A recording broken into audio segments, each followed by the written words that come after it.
तर भावना आज होती दत्त जयंती आणि आम्ही सगळी दत्त जयंती निमित्त महाप्रसाद पण खाण्यासाठी गेलेलो आणि दर्शन पण घेण्यासाठी गेलेलो दत्त मंदिरला.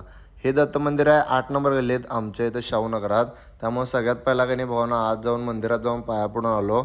महाप्रसादासाठी गर्दी पण भरपूर झालेली आहे कारण महाप्रसाद क्वालिटी आहे असं आम्हाला समजलेलं. त्यामुळे आम्ही पण म्हटलं थोडासा प्रसाद खाऊन जाऊया.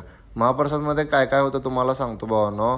पिवळ्या कलरचा शिरा होता, भात होता, भाजी पण होती आणि आमटी पण होती बघा. तुम्हाला सांगतो 1 नंबर क्वालिटी जेवण दिसाल तर. आता म्हटलं खाऊन बघूया हा शिरा कसा लागतोय ते बघूया म्हटलं पहिला. 1 नंबर क्वालिटी लागाल बघा भावानं शिरा.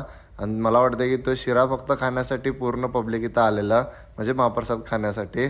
त्यानंतर आम्हाला केक शॉपमध्ये पण जायचं होतं कारण आम्हाला केक पण घ्यायचा होता कारण आज आमच्या देवयानीचा वाढदिवस होता.